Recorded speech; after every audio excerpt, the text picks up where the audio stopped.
En Joel 2:28, Dios dice, derramaré mi espíritu sobre toda carne. En ese mismo pasaje, en el versículo 30, comienza a hablar acerca de sangre, de fuego, de columnas de humo. El sol se va a oscurecer, la luna se va a convertir en sangre.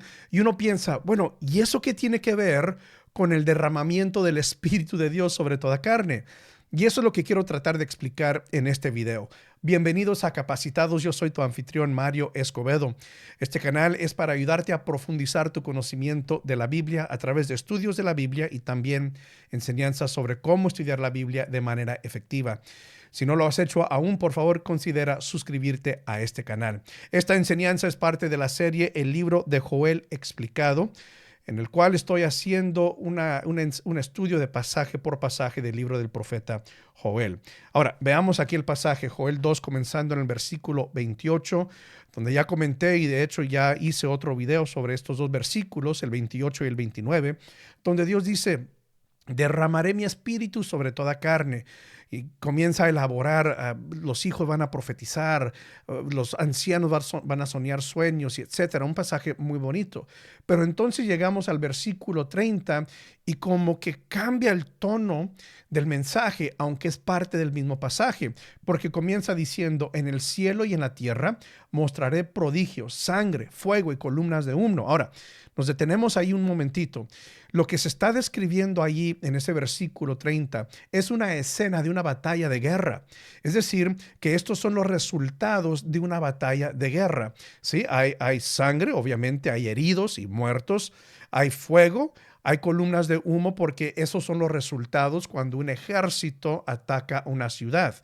Y de ratito vamos a ver ¿cuál es esta guerra o qué se refiere esta descripción de este escenario de guerra? Sigue diciendo en el versículo 31, el sol se convertirá en tinieblas y la luna en sangre antes que llegue el día del Señor, día grande y terrible. Bueno, lo que sabemos entonces es que los acontecimientos que se están describiendo aquí tienen que ver con el día del Señor. Y quiero que notes ahí donde dice que el sol se convertirá en tinieblas y la luna en sangre. ¿A qué se refiere esto? Bueno, esto aparece en otros libros proféticos, que cuando Dios aparece en la escena, la creación no puede sostener, no puede contenerse ante el poder, la majestad, la divinidad, tan poderoso que es Dios. La creación no sabe cómo reaccionar. De esta manera es afectada la creación cuando Dios aparece en el escenario. De hecho, fíjate lo que dice Nahum 1. Versículo 5 dice, ante él, hablando de Dios, tiemblan las montañas y se desmoronan las colinas. Ante él se agita la tierra, el mundo en cuanto en él habita. ¿Te das cuenta? Cuando Dios aparece en el escenario, entonces la creación, su creación, no puede contener el poder de Dios, y entonces cosas parecidas a estas, las montañas, las colinas y etcétera, el sol, la luna, son afectadas de esta manera. ¿Por qué? Porque Dios es tan poderoso y afecta a su creación de esa manera. Ahora, importante, hay que reconocer algo aquí donde comenta que esto es parte o que sucederá antes de que llegue el día del Señor. Lo que había pasado en aquel entonces es que el pueblo de Israel había malinterpretado, malentendido el concepto del día del Señor. Para el pueblo de Israel, esto significaba el día del Señor, un día de bendición para ellos y de castigo y de juicio y destrucción para sus enemigos. Y al parecer llegó a tal grado ese concepto del día del Señor, que el pueblo de Israel pensaba que no importaba lo que ellos hacían, no importaba cuánto pecaban, porque eran el pueblo de Dios, ellos estaban protegidos, y cuando viniera el día del Señor, no importaba cómo estaban viviendo, ellos recibirían bendición y sus enemigos recibirían castigo. Pero nos damos cuenta en Joel, el capítulo 2, comenzando en el versículo 1, que el día del Señor iba a ser un día de destrucción y de castigo para el pueblo de Israel.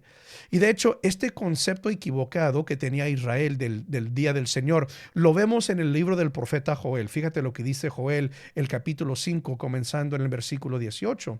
Dice, y está hablando al pueblo de Israel, ay de los que suspiran por el día del Señor, los que esperan el día del Señor, ¿de qué les servirá ese día? Si va a ser día de oscuridad y no de luz. Será como cuando alguien huye de un león y se le viene encima un oso, o cuando al llegar a su casa apoya la mano en la pared y lo muerde una serpiente. ¿No será el día del Señor de oscuridad y no de luz? Será, por cierto, sombrío y sin resplandor. Entonces, el profeta Amós está corrigiendo ese concepto equivocado del día del Señor. Mira, no será un día de bendición si están viviendo en pecado. Es básicamente lo que el profeta Joel y Amós están diciendo. Claro, debe ser un día de bendición para el pueblo de Dios, pero ténganlo por seguro que si están viviendo en pecado, el día del Señor va a ser un día de castigo para el pueblo de Dios. No pueden confiar en el hecho de que son el pueblo de Dios y pensar que se van a escapar el juicio, el castigo de Dios simplemente porque son el pueblo de Dios. No, si están pecando, recibirán el castigo y el juicio de Dios en el día del Señor. Entonces, tomando eso en cuenta, regresamos a Joel. ¿Qué tiene que ver lo que describe Joel en el 30 y el 31? O sea, sangre, fuego, el sol, la luna. ¿Qué tiene que ver eso con la descripción de Dios diciendo, derramaré mi espíritu sobre toda carne? Lo que sucede es esto. Joel está describiendo cómo es que el día del Señor debe ser para el pueblo de Israel. Debe ser un día del derramamiento del Espíritu de Dios. Debe ser un día de destrucción para sus enemigos.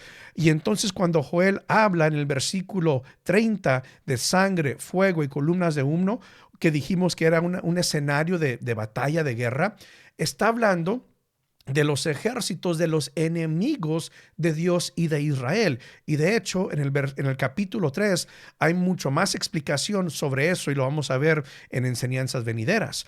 Pero lo que Joel está enseñando en este pasaje es que el derramamiento del Espíritu de Dios, la victoria de Dios sobre los enemigos de Israel, es como debería ser el día del Señor. Y puede ser precisamente eso si el pueblo de Israel acude a la exhortación de Dios y del profeta.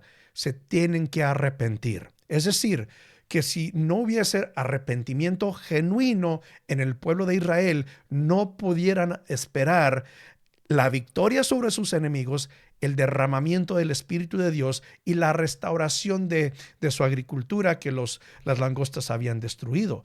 Lo que vemos en Joel 28 al 32 es una descripción del día del Señor, como debe de funcionar para el pueblo de Israel. Si el pueblo se arrepiente genuinamente, entonces este será el resultado.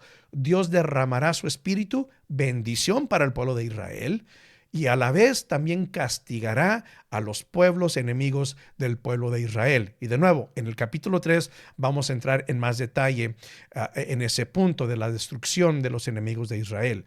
Y reitera el versículo 32 la importancia de estar viviendo una vida correcta delante de Dios, una vida de arrepentimiento y de estar cerca de Dios. Fíjate cómo dice el versículo 32, y todo el que invoque el nombre del Señor escapará con vida. O sea, el día del Señor no será destrucción para la persona arrepentida y para la persona que invoque el nombre del Señor, porque en el monte Sión y en Jerusalén habrá escapatoria.